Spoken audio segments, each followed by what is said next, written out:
l'invité de la matinale. KTO Radio. Depuis le début du mois, le programme d'éducation à la vie affective, relationnelle et sexuelle a été rendu officiel.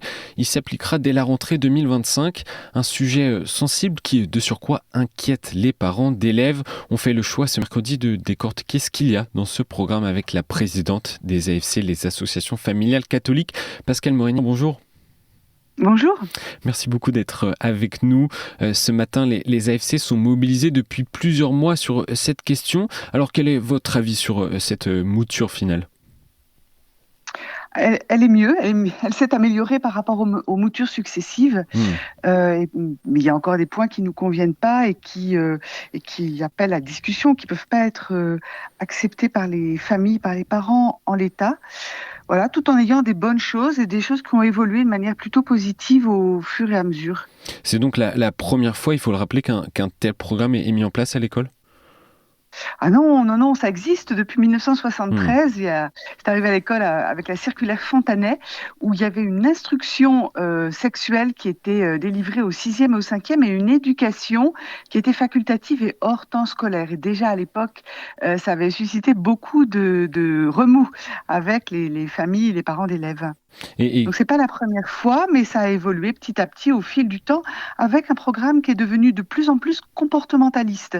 C'est-à-dire qu'on est beaucoup sur la manière d'être, la manière de se comporter et beaucoup moins sur des questions biologiques ou de santé. Et quels sont les points, les éléments concrets qui, pour vous, pour les AFC, ne sont pas adaptés ? Alors, la première chose, c'est la place des parents. Les parents ne sont pas informés de quand ça a lieu, ce qui est fort dommage parce que ça permet quand même de reprendre avec ses enfants. Mais au-delà de ça, les parents sont en plus considérés comme des adultes de confiance au milieu des autres. On exerce les enfants dès le primaire à repérer quels sont les adultes de confiance en leur donnant une petite liste. Ça va de la maîtresse au médecin, l'éducateur sportif et en passant par les parents. Et en fait, l'intention derrière ça, c'est de pouvoir dire aux enfants: en cas de défaillance de vos parents, vous pouvez vous appuyer sur d'autres adultes. C'est-à-dire qu'on présuppose que tous les parents pourraient un jour ou l'autre être défaillants, voire être abuseurs. Ça va contre la primauté éducative des parents. C'est instiller un doute dans le rôle des parents par rapport aux enfants. Et ça nous semble vraiment une chose très mauvaise et délétère pour les enfants de leur dire: vos parents pourraient ne pas mériter l'immense confiance que vous leur portez. Voilà, ça c'est le premier point. Il y a ensuite... Sur la primauté éducative des parents, Pascale Morigny, il est écrit également que le programme doit se faire, je cite, en complément du rôle des parents et des familles des élèves. Qu'est-ce qui est prévu pour informer justement les parents de ce qui sera abordé chaque année ? Il est juste dit, les parents d'élèves sont informés des objectifs d'apprentissage annuels de cette éducation. C'est-à-dire qu'on imagine en début d'année, à la réunion de parents de début d'année, on dit voilà, cette année on traitera tel et tel sujet. Mais pas plus, il n'y a rien de plus de prévu. Et hors cette petite phrase que vous avez citée, il n'y a plus rien. C'est-à-dire que c'est juste une déclaration d'intention, mais le complément, on ne voit pas très bien où il est puisque le rôle des parents n'est pas respecté. Et c'est ce qui peut inquiéter les parents d'élèves, ou en tout cas vous, ce qui peut vous inquiéter ? Oui, ça nous inquiète parce que c'est vraiment l'éducation à la sexualité, c'est le cœur, c'est le plus intime de ce que des parents peuvent transmettre à leurs enfants, puisque c'est la base sur laquelle, après, on peut peu à peu construire sa vie affective et puis sa vie de couple futur et sa vie de famille future. Donc c'est vraiment une intrusion dans l'éducation que les parents donnent à leurs enfants. Et la moindre des choses, à la fois les parents ont besoin d'être aidés, et souvent ils le disent, mais du coup la moindre des choses est donner de l'information. La confiance envers l'école, elle va aussi avec la transparence. Plus l'école est transparente, plus elle informe, meilleure est la confiance, meilleures sont les relations entre de chaque côté du mur de l'école, entre les parents et les enseignants. Et donc cette confiance, elle nécessite vraiment de l'information. Une large place est laissée aux enfants dans ce programme pour qu'ils puissent faire part de leurs émotions et qu'elles soient prises en compte. Est-ce une bonne chose selon vous ? Alors c'est devenu une mode, une bonne mode depuis quelques années dans l'éducation nationale. Mais alors c'est à un point, dans ce programme, le mot émotion figure 75 fois. Donc à tous les âges, toutes les classes, on insiste énormément, énormément sur les émotions. C'est bien de repérer ces émotions, c'est bien de savoir les nommer, mais les enfants devraient aussi apprendre à un moment ou à un autre qu'au-delà des émotions, il y a une autre instance qui est l'intelligence, la volonté, la réflexion. Et c'est d'ailleurs ce à quoi est dévolue l'école. L'école n'est pas tant là pour former aux émotions que pour former l'intelligence et la raison et la connaissance. Et donc, c'est dommage de s'arrêter aux émotions. À la fois, c'est nécessaire, les émotions, mais il faudrait que les enfants puissent découvrir qu'au-delà des émotions qui sont évolutives, j'ai des émotions, mais elles peuvent changer et elles peuvent aussi être trompeuses. Je peux avoir une impression de quelque chose qui est faux parce que les émotions ne sont qu'une information, comme les sens d'ailleurs. Les 5 sens donnent des informations. Eh bien, les émotions devraient être traitées de manière à ce que les jeunes, les enfants, puissent comprendre qu'au-delà, eh bien, il faut aussi réfléchir et qu'il y a des critères, il y a des éléments objectifs de réflexion pour construire sa vie affective, relationnelle et sexuelle. Et par quels critères justement ça passe? Quels critères? Eh bien, la question de l'unité de la personne me semble importante, c'est-à-dire que là, ce qui est transmis aux enfants, c'est ce que tu ressens, c'est la vérité. Or, ce que je ressens ne l'est pas toujours, et donc je dois unifier ce que je vis avec mon corps, ce que je ressens dans mon cœur, dans mon affectivité, et ce que je pense avec ma raison.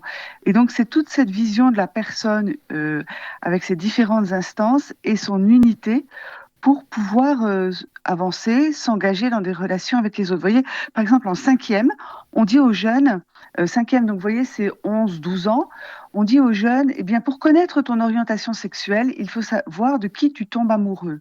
Or, en cinquième, c'est l'âge des amitiés très fortes avec un autre jeune du même sexe. C'est la meilleure copine pour les filles. Voilà, c'est le super copain pour les garçons. On ne se quitte pas, on est toujours ensemble. Dire ça aux enfants à ce moment-là, en fait, les fixe dans une étape de la vie affective qui n'est qu'une étape. Et donc, comprendre ce développement de la psychologie, de l'affectivité est essentiel pour pouvoir se construire. C'est un point également qui a cristallisé les tensions, celui de la question du genre. Quelle est la place allouée au genre dans le programme EVARS? Alors, ça fait partie des objectifs puisque la lutte contre les stéréotypes de genre est signalée comme un des objectifs. Le genre, c'est dire que ce que indique le corps n'est pas signifiant pour la personne. C'est-à-dire que je peux avoir un corps de garçon et choisir d'être ce que je veux être, garçon ou fille, et idem pour les filles. Et donc ça, en fait, c'est aussi une façon de ne pas exercer une espèce de contenance psychique autour de l'enfant, c'est-à-dire qu'on peut avoir des fantasmes, on peut rêver d'être, je suis une petite fille, j'aurais rêvé d'être un garçon, on peut rêver, mais les adultes, la génération au-dessus, doit exercer ce que le psychiatre Winnicott appelait une contenance psychique. Une contenance, c'est-à-dire dire, bah oui, mais ça relève du fantasme, c'est un rêve, mais c'est pas le réel. Et le réel permet de dire quel est le chemin qui est indiqué à chaque personne. Le fait que j'ai un corps de fille ou un corps de garçon m'indique vers quel sexe je dois aller, vers quel est mon identité sexuelle et de quel côté je dois aller. Quand on dit aux jeunes, tu peux choisir, en fait, on laisse chaque jeune je reviens aux émotions, avec ses émotions, sans critères objectifs, sans chemin, sans indication, et donc avec plus de difficultés pour se construire. Vous l'avez dit néanmoins en préambule, Pascale Morinière, il y a des points positifs dans ce programme. Quels sont ces points positifs que vous relevez ? Oui, on a vu arriver l'éducation à la pudeur, alors qui, avec les différentes moutures, est devenue une éducation à l'intimité. Le mot pudeur devait faire un petit peu peur. Voilà, mais cette éducation à l'intimité, c'est une bonne chose, ça n'existait pas avant. Les émotions, j'en ai parlé négativement, mais c'est aussi une bonne chose de repérer ces émotions, même s'il faut leur donner leur bonne place. Il y a la lutte contre l'exposition des jeunes à la pornographie, ce qui est assez récent aussi. L'éducation aux réseaux sociaux, la lutte contre l'exposition aussi des jeunes sur les réseaux. Donc tout ça, tous ces éléments-là sont bons. Il y a également la littérature qui fait son entrée dans le programme. Depuis les albums des petits de CP jusqu'à la littérature en classe de terminale. La littérature, c'est aussi une bonne chose pour apprendre, pour appréhender le monde et le découvrir sans avoir déjà expérimenté certaines choses, en mettant à distance, en regardant. Voilà, c'est aussi un bon élément. Donc, on souligne aussi ces éléments positifs qui apportent du bien aux élèves. Il y a la question du respect de l'autre également, des violences, des viols aussi qui est abordé, du harcèlement, de la pornographie, vous l'avez dit, dans le contexte des affaires Betaram et du procès Leusquarnec. Est-ce que sensibiliser tous les enfants à ces sujets, ça peut être bénéfique ? Bien sûr, oui, bien sûr. Donc ça, il y a une éducation au consentement, donc c'est une bonne chose. Savoir qu'on a le droit de dire oui ou qu'on a le droit de dire non, c'est une excellente chose. Et en même temps, là aussi, c'est pas tout à fait suffisant. C'est-à-dire que on peut consentir à des choses mauvaises. C'est-à-dire qu'un adulte qui a une emprise sur un enfant peut l'amener à consentir et à dire oui. On voit les enfants de Betaram n'ont pas réussi à refuser ce qui se passait, ces situations horribles. Eh bien, le consentement est une bonne chose, mais ça peut être insuffisant. Et donc là aussi, il faudrait aller plus loin. Nous, ce qu'on reproche, c'est que le programme, finalement, pourrait être plus ambitieux, pourrait aller plus loin. Vous voyez, le consentement, c'est vraiment la question de voir la société comme étant régie par le contrat social de Rousseau. C'est-à-dire, je dis oui ou je dis non. Mais au-delà du consentement, il y a des situations dont on doit pouvoir se protéger.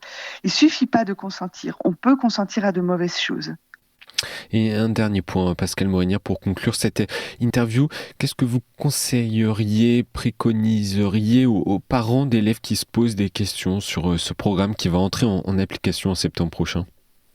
Je pense qu'il faut le lire, il faut que les parents aillent regarder sur Internet dans les programmes de l'éducation nationale et voir ce qui concerne leurs enfants, puisque c'est détaillé classe par classe.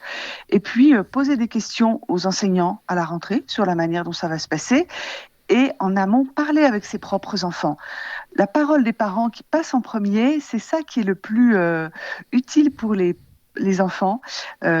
Surtout quand on est petit, papa dit c'est le plus fort, maman elle dit toujours la vérité. Voilà, il y a cette espèce de grande confiance vis-à-vis des parents, et il vaut mieux que les parents parlent d'abord pour protéger d'autres choses qui pourraient être transmises et qui sont négatives.